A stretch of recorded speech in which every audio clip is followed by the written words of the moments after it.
I'm Sarah Cimaresti, and I'm with LBN Home. And today I'm with Thad Anderson, Thad Anderson Real Estate. He's a realtor. He's with the Coldwell Banker Brokerage. And Thad, thank you so much for joining us today. How are you doing? You're welcome. Thank you for having me. Yeah. Doing great. My first question is, thanks, by the way, for taking the time to meet with me. I know that you're a Detroit native and you're an experienced realtor, and I would just kind of want you to give a breakdown of who you are, let our audience get to know you, your background, and your focus. Sure. Well, I was born and raised in Port Huron, Michigan, so I'm a Michigan local. I moved to the Metro Detroit area around 2010. Just really got into business. I've always been in business. I graduated from St. Clair County Community College. We call it SC4 up in Port Huron, and then Walsh College in 2008 with a Bachelor of Business Management degree. And once I got that foundation, I really shifted my focus into insurance around 2015, opened up my own agency. It was more business to business, helping business owners and their employees just really fill the gaps in their major medical coverage at the work site. And then I went out to Nebraska. So I followed a mentor out there in 2017 on a leap of faith. I knew less than 5 people in the entire state, but I followed him because that's kind of the reason I got into insurance. And then I had a great career. You know, I did that for 7 years between Michigan and Nebraska. I moved to Lincoln, specifically where the capital is. And then just really met, pandemic, right? Like just everything, changed everybody's business. So after the pandemic, I switched into real estate full-time, 2022, got my license out there. And then I've been doing it full-time ever since. But family, friends, my home is always Michigan, right? So my motivation was always to get home to the Great Lakes state here and continue my career. So I actually got my real estate license as well in Michigan just this last fall of 2025. I bought a house in Royal Oak. We're at the Lake Orion office right now with Coldwell Banker, so they've been very nice to me, and we've got a great setup today here for the interview. Very awesome. That's quite a survivor story. I know just the housing market and things got hit really hard during the pandemics. And so that's like a really great story that I think people need to know and hear right now. I love being in Michigan too. Congrats on, you're going out on your own business and you're doing your own thing and helping small businesses. How do you even manage Nebraska and Michigan? That's a lot of juggling. How do you accomplish that? Sure. Well, first I want to say the pandemic actually helped the housing market. We saw rates at a record low of 2% and 3%, which a lot of the consumers got used to. I don't know if they'll ever go back down there. We just got back down into the 6s, but did it help my insurance career? Maybe not as much, but I will say real estate I feel like it's boomed a lot since 2021 at least.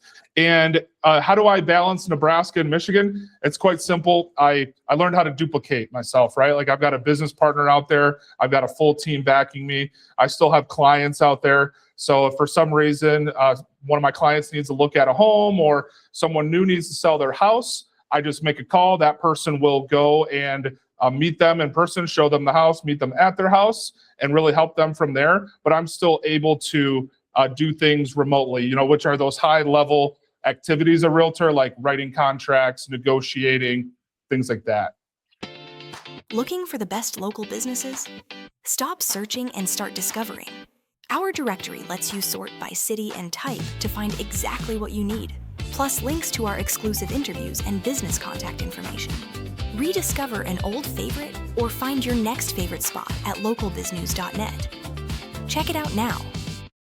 What would you say that makes you stand out specifically when you're working with people to find their forever homes? Yeah, that's a great question. To the outside eye, it definitely looks competitive. Everyone knows a real estate agent somewhere, a cousin, brother, a friend, a colleague, things like that. But at the end of the day here, as realtors, we work in a very small sandbox. So even though there are competition, we have to rely on them because we're all working with one another. So for example, like if I'm the listing agent and a buyer's agent needs to show their client my home, or my listing, then they have to call me and have a good rapport with me. So it's we're playing nice. And so how do you separate yourself from that? I really think the two biggest things I see that differentiate me from other agents out there are some things, honestly, that don't take any talent. And in my opinion, that's your availability and your communication. So let's be honest, a lot of times when we're looking at, the public's looking at houses or they are doing those type of offers, it's when they're not at their 9-to-5 job, right? So it comes to nights and weekends. So therefore, a lot of clients that I have gotten in the last 3 years doing this full time now has been because my availability is when they are available. So I can look at houses when they look at houses. I can make offers when they're ready to make them. I've done them at 10, 11 o'clock at night before. So I think my flexibility has really been my strength in that. And then my communication. One of the biggest, I don't want to say like downfalls, but essentially what constructive criticism I've heard from the public that has chosen me said, I asked my agent in the past, I could never get a hold of them. They were so busy. It might have been my, relative or someone I knew at the gym. But when it was time for me to make that offer, I couldn't get a hold of them. So that's really, that's by duplicating yourself, right? So yes. I want any client I really take on, whether it's a buyer or a seller, I make sure I give them all of my attention just because of my customer service background. That's amazing. And like it takes a special kind of person to be available during those hours. This is like a kind of off the cusp question, but how do you take care of you? What do you do in between your downtime and stuff like that helps you be available during those times? All right. Well, that's the $1 million question, right? Is the work-life balance as a statement that we call in our industry, real estate never sleeps. So you've got to be a great multitasker. I couldn't tell you the number of times I've taken calls at the gym or stepped out of church, for example, to help a buyer or seller. Now, is that ideal at the end of the day? Yes, we have to have boundaries. We need to separate it. Sometimes we say, I can work with you until 10 o'clock or 9 o'clock, but after that, it's not going to be, or, obviously my situation's a little different just given my personal scenario, which helps me with that availability. Yeah. But at the end of the day, there's realtors that have been doing this for 20, 30 years that have a full family and kids and still do a lot of business. So I think it's really just working on your time management, your prioritization skills, and but that's just been more my sell of, hey, I'm here for you. Like, what is your read? What are you hearing from folks? What is the pulse if you were to sum that up in a little bit? Right. So right now it's January. I would say, honestly, this is one of the best times to buy in the winter market. I know it's not ideal to move and to look because it can be crummy outside. However, you're going to have less competition. You're going to have just better offers in order for the buyer, to save the most money. You might get more seller concessions, just things like that. Sellers are a little bit more aggressive because homes are sitting. So right now in Metro Detroit, the homes that are selling, it's because they're priced right and they're selling fast. But really the biggest feedback I've heard, because I'm a big open house realtor. Last year I did 65 open houses just to really judge the public, get to know my pulse on what, like you said, what do Metro Detroiters want? So in December alone, I did 20 last month. And the biggest feedback I got from a lot of buyers coming in is that buyers are out there. Buyers are ready to buy, but it's just a couple things. It's the inventory and the areas that they're looking for might not be exactly what they want. Or also, I honestly don't hear the rate question too much. You can always refinance in the future. They did just drop, to about 6% here, middle of January. But would be these buyers that are looking and have been looking in Detroit or Metro. They've been looking for a year and they've lost multiple offers due to other offers that had multiple offers. So they're there. And how do you really get over that? You find a good buyer's agent like me to know how to really craft an offer for the client to help them win it, because you got to be ready, whether that's the pre-approval process, whether whatever that is. You have to be conditioned as a buyer, because one of the biggest mistakes I see is buyers will just send me listings on, Zillow or wherever, and they'll say, I like this.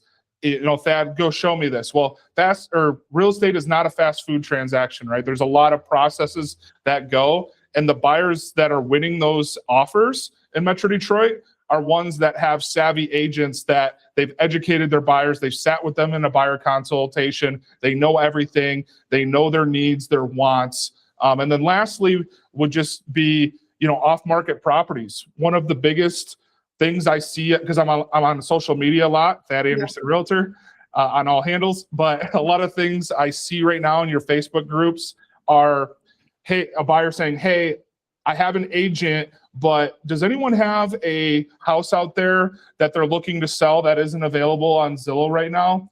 Well, as your agent, that's my job, right? I'm here to help you find off-market properties that aren't available to the rest of the public. I'm here to find you those coming soons.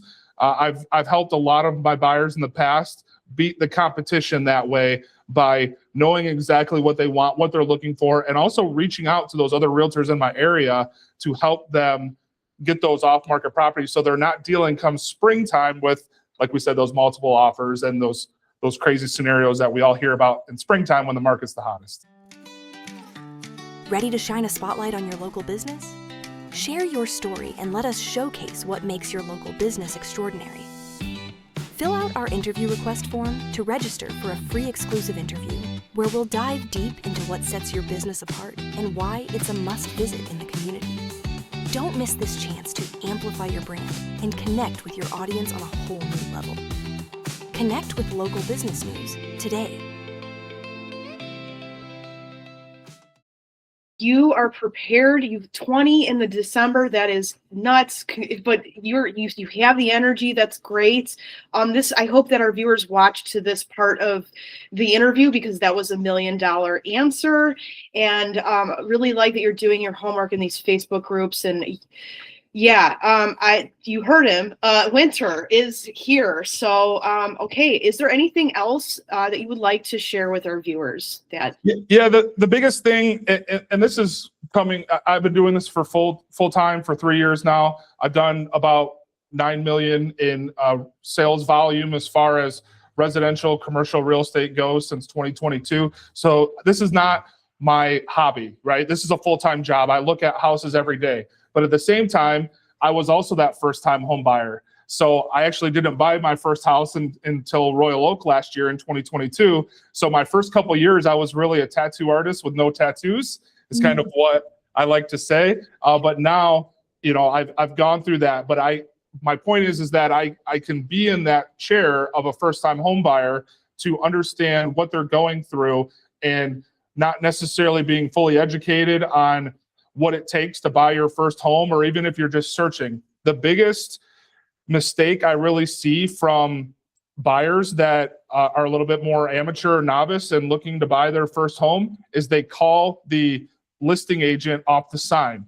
We have to remember that listing agent that has their face out there that's nice and pretty on the sign by the road, they represent the seller. So their fiduciary responsibility is to the seller to have their best interest in mind, to make sure that they bring the most money home as possible as they can, waive inspections, things like that. My job as a buyer's agent is to save you, the buyer, the most money, and to look out for your best interest to make sure we're getting inspections done, asking for things to be repaired, maybe getting some seller concessions, things like that. These are all things I can do in a buyer consultation, but just keep in mind, I look at it this way, right? If you are in a lawsuit, would you hire a lawyer to handle both sides of the lawsuit? No.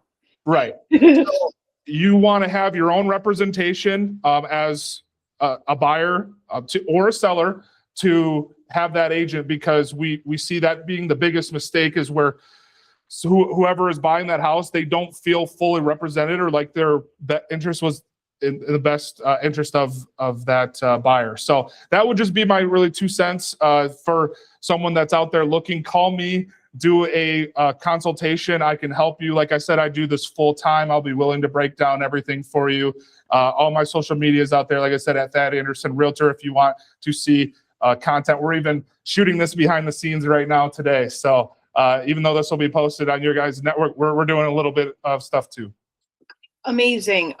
Dad, you're very well prepared, very experienced. Glad you're kind of doing your own thing. We need more people doing that right now, and fighting for the people just looking for their homes and not wanting to be taken advantage of. So I really appreciate you taking the time, and I'm sure people watching this will really appreciate it too. So that's all I have for you today. Yeah, thank you for your time. I really appreciate it. And go support these guys as well. I've looked at a lot of their interviews. They do a great job highlighting the local community. So I'm just grateful for the opportunity that you reached out.